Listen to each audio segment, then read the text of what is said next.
তো নমস্কার বন্ধুরা, এটা একটি পিজন কোম্পানি ইন্ডাকশন ওভেন।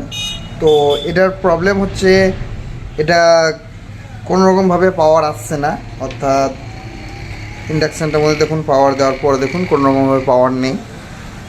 তো এটা আজকে রিপেয়ার করব। তো আমি ইন্ডাকশন ওভেনটা সর্বপ্রথম খুলে নিচ্ছি। তো এটা আমাদের খোলা হয়ে গেছে। তো এবার আমরা যে কাজটা করব,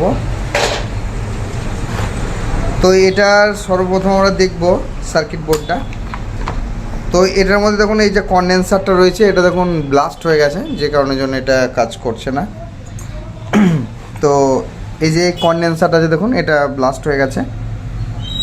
তো আমাদের এই যে বোর্ডটা, সার্কিট বোর্ডটা যেটা আছে, এই পাশটা যেটা আছে এটা সম্পূর্ণভাবে ঠিক আছে।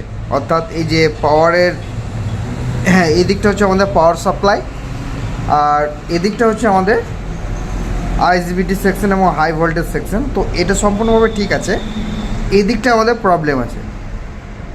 তো আমরা যে কাজটা করব, সর্বপ্রথম পাওয়ারটাকে রেডি করব। পাওয়ারটা রেডি করার পর তারপর এদিকটা আমরা দেখব। তো সর্বপ্রথম পাওয়ারটা দেখার জন্য আমরা কি করব, তো আমরা একটু ক্যাবিনেটটা একটুখানি জাস্ট এটার মধ্যে সরিয়ে নিচ্ছি।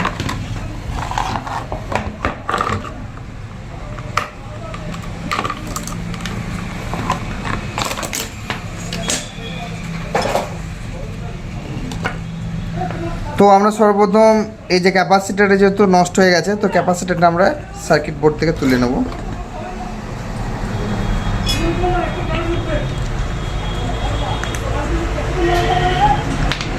তো দেখুন এই যে ক্যাপাসিটারটা, এটার আমরা ক্যাপাসিটারটার ভ্যালু দেখে নেব। এটা 4.7 450 ভোল্টের একটা ক্যাপাসিটার। তো এটাকে আমরা তুলে নিচ্ছি। এবার আমরা যে কাজটা করব সেটা হলো যে এখানে একটা ভালো একটা ক্যাপাসিটার বা নতুন একটা ক্যাপাসিটার যেটাই বলুন না কেন, সেটা আমরা এখানের মধ্যে বসিয়ে নেব।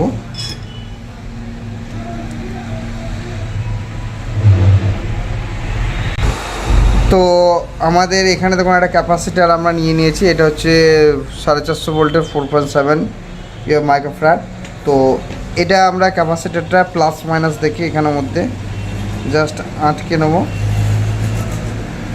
তো এখানে খানিক শোল্ডার লেগে আছে, যে কারণের জন্য এটা লাগছে না। আমরা এই শোল্ডারটাকে রিমুভ করে নিচ্ছি।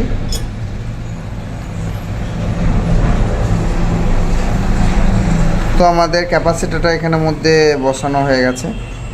এবার এটাকে আমরা শোল্ডার করে নেব।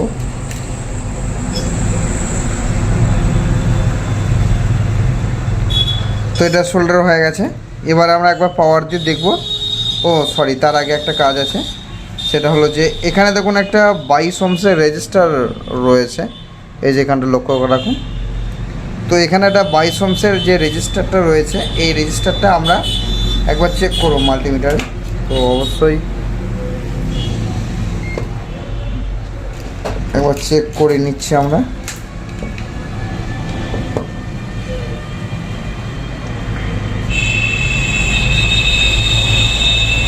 হ্যাঁ, তো এটা ওই আপনার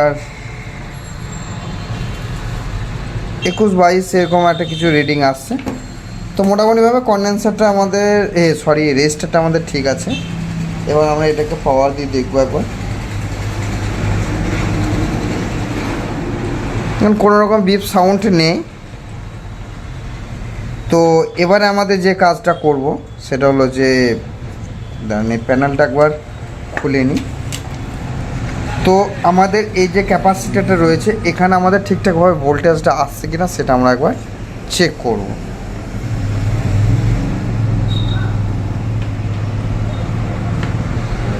তো আমরা মাল্টিমিটারটাকে একবার রেখে একবার জাস্ট চেক করে নেবো এখানে ঠিকঠাকভাবে। হ্যাঁ, তো এখানে ভোল্টেজ দেখুন 326-এর মতন ভোল্টেজ আছে। তো আমাদের ঠিকঠাক আছে ভোল্টেজটা। তো এবার আমরা যে কাজটা করব সেটা হলো যে এখানে যে আইসিটা আছে, এই যে আইসিটা, এই আইসিটাকে আমরা সম্পূর্ণভাবে তুলে নেব। তো এই আইসিটা তোলার জন্য আমরা কি করব, ডিসোল্ডার ওয়্যার ইউজ করব।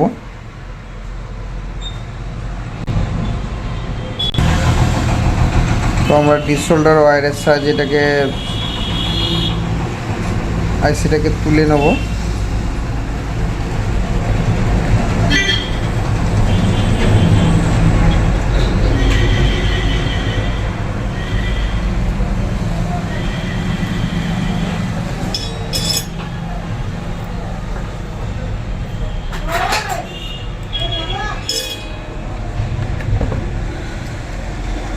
তো আমরা জাস্ট টুইজারের সাহায্যে এটাকে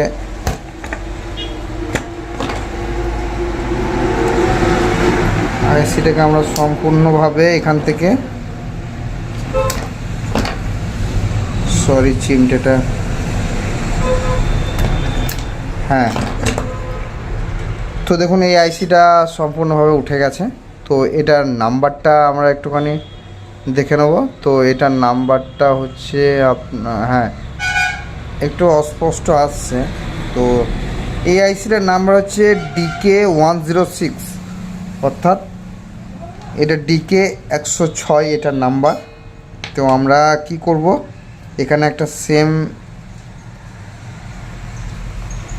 আইসি এখানের মধ্যে বসিয়ে নেব। তো তার জন্য আমার কাছে একটা সেম বোর্ড আছে, এখানের মধ্যেও আইসি আছে DK106। তো আমার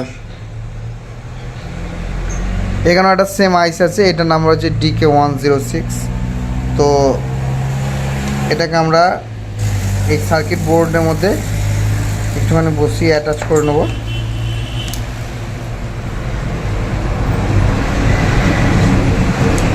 তো এই পাওয়ারগুলো কিন্তু খুব সচরাচর উঠতে চায় না, তার জন্য ইউনিভার্সাল মডুল বা SMPS লাগাতে পারেন। তো আমার কাছে যেহেতু এই বোর্ডগুলো থাকে, তো তার জন্য আমরা সেম আইসি পেয়ে যাই, যে কারণের জন্য এই কাজগুলো করতে অনেকটা সুবিধা হয়।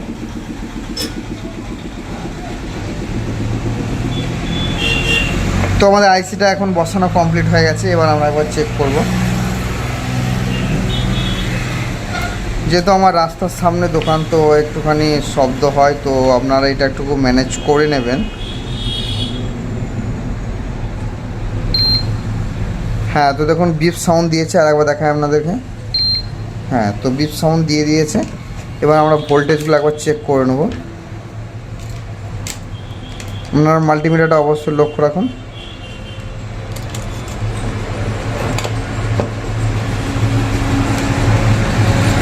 তো এটা হচ্ছে আমাদের গ্রাউন্ড পিন, এটা গ্রাউন্ড পিন। এখানে আমরা 5 ভোল্ট পাবো। তো দেখুন 5 ভোল্ট আছে। আর এই জায়গাটা আমরা 18 ভোল্ট পাবো, সরি এই পিনটা। তো এখানেও দেখুন ঠিক আছে, 19 ভোল্টের মতো শো করছে। লোডে একটুখানি কমে যাবে। তো আমার পুরোপুরিভাবে SMPSটা কমপ্লিট হয়ে গেছে। এবার আমরা একবার এটাকে চেক করে দেখব যে এটা ঠিকঠাকভাবে কাজ করছে বা করছে কি না, সেটা আমরা একবার চেক করে দেখব। তো তার জন্য আমাদের ক্যাবিনেটটা নিয়ে আসতে,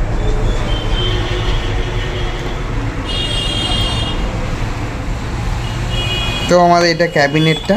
তো এটা আমরা একবার শুধুমাত্র চেক করার মতো একটা কাজটা করে নেব, যে চেকটা ঠিকঠাকভাবে করা যাচ্ছে কি না। তারপরে এই সমস্ত যে সমস্ত কর্ডগুলো যেগুলো আছে, সেগুলো আমরা সমস্তভাবে ফিটিংস করে নেব খুব ভালোভাবে। তো আমরা জাস্ট পাওয়ারটা দিয়ে এটা শুধুমাত্র চেক করব।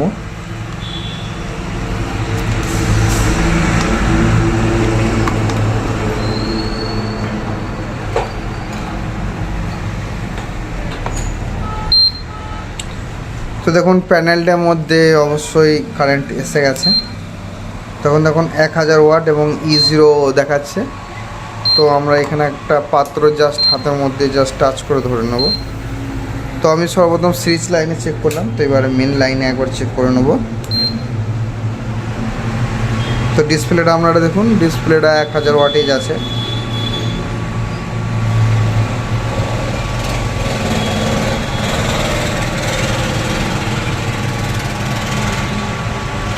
তো এখন সম্পূর্ণভাবে ইন্ডাকশানটা গরম হচ্ছে,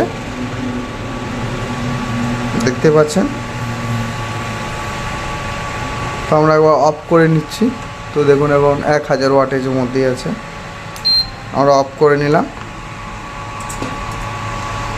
তো আজকে ভিডিওটা এতটাই। আপনারা সবাই ভালো থাকবেন, সুস্থ থাকবেন। নমস্কার।